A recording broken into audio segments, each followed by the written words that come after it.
At a time when 30% of Americans don't have emergency savings, is it time to rethink the bank savings account versus holding precious metals? Which is better? Well, we're going to talk about that and more, so stay tuned.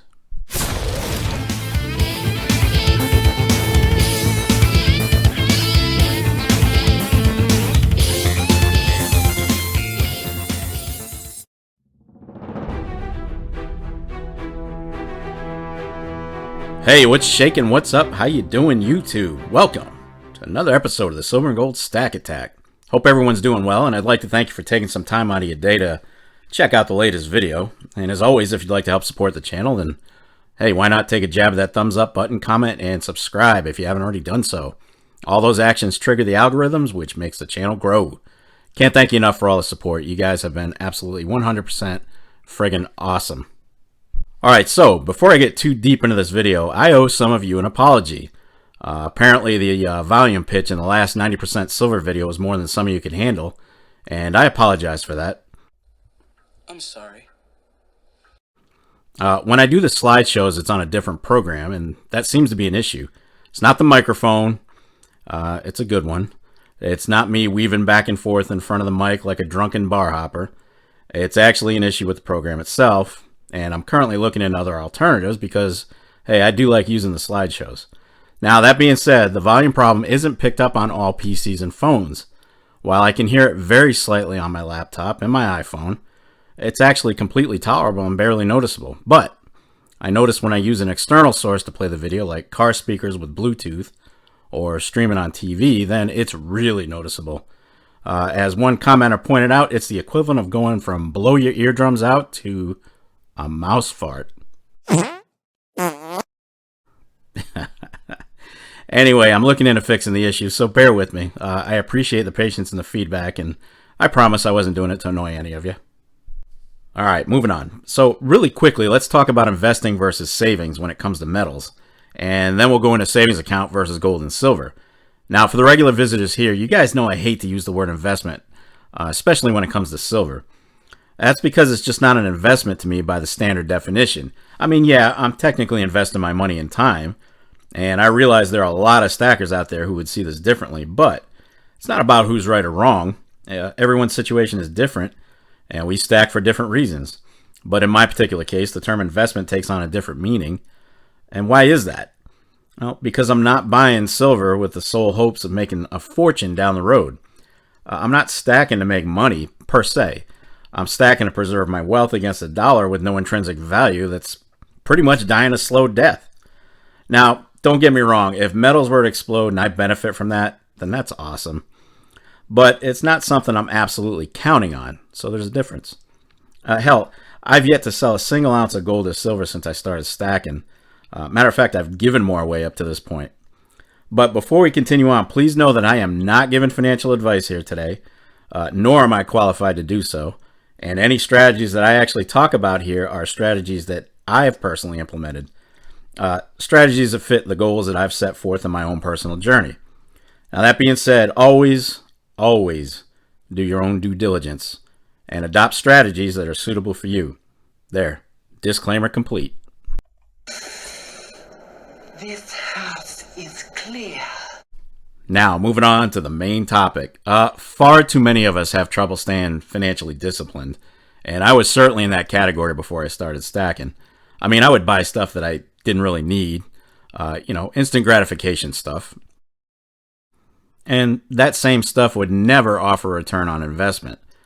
But once I started stacking, I kind of learned the importance of buying something with a tangible value that would still be there for me years down the road.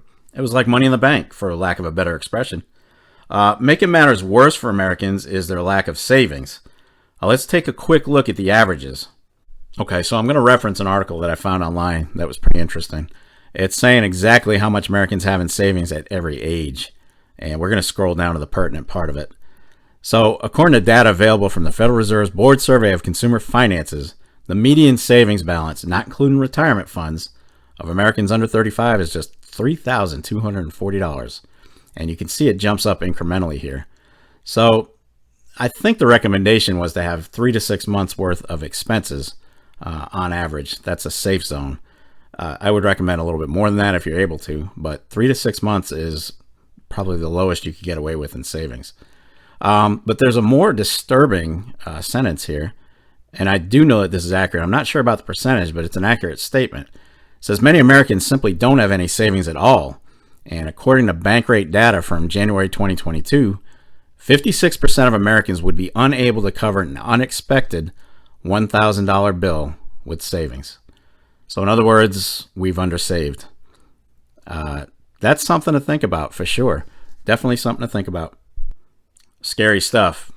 Nowadays, when I'm tempted to buy something that I don't need, I think about how much silver and gold I can buy with that money instead. It's a damn good habit to have, to be quite honest. Now, do I still buy stuff? Yeah, absolutely. Sure I do. But at this point in my life, I'm more into saving in precious metals than I am with my savings account. A lot more, actually. So why do I prefer stacking metals to an account?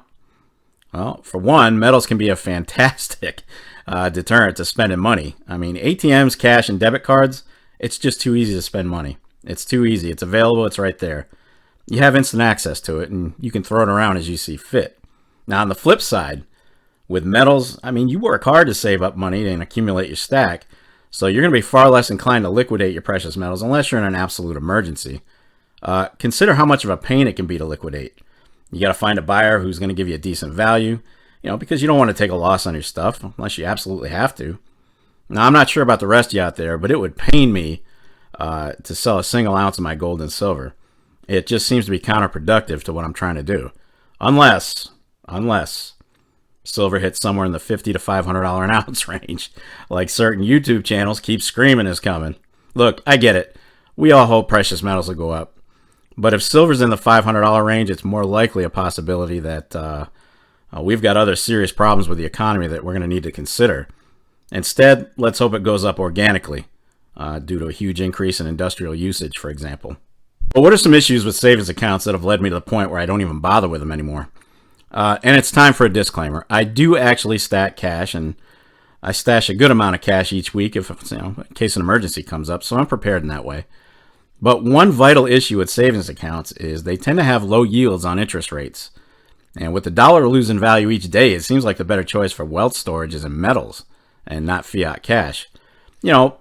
Precious metals absolutely do fluctuate with dips and drops, but they always tend to go back to the average mean, or at least around your purchase price if you bought them at the right time.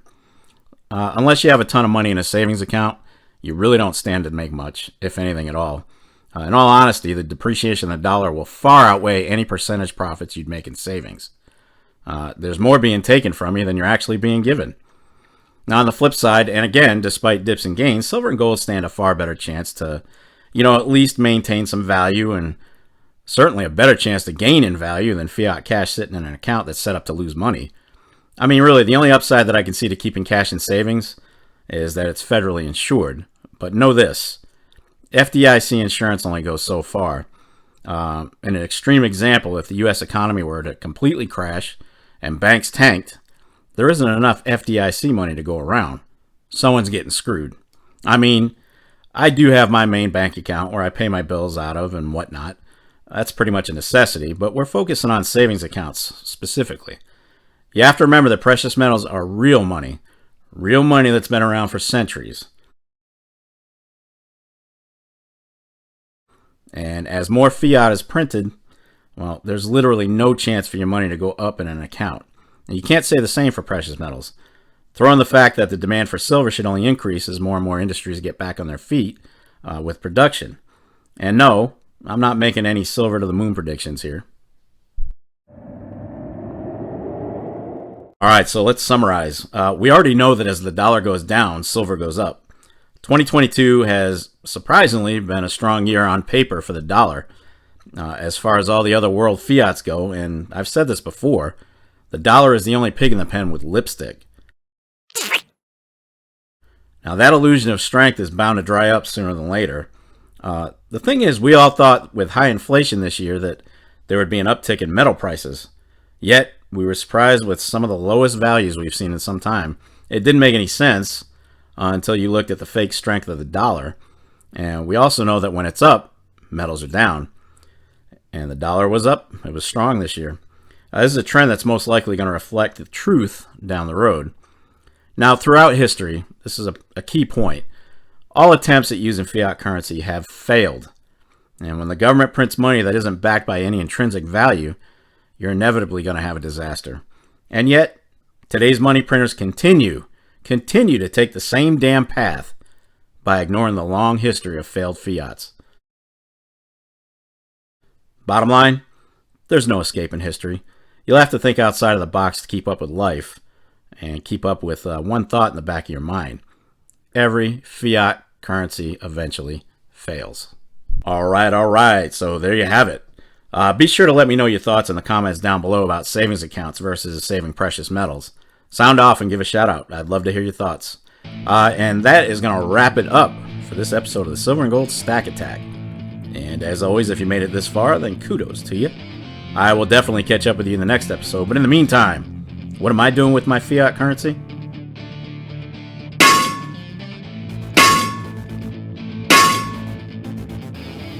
Damn right. Getting stacked with metals.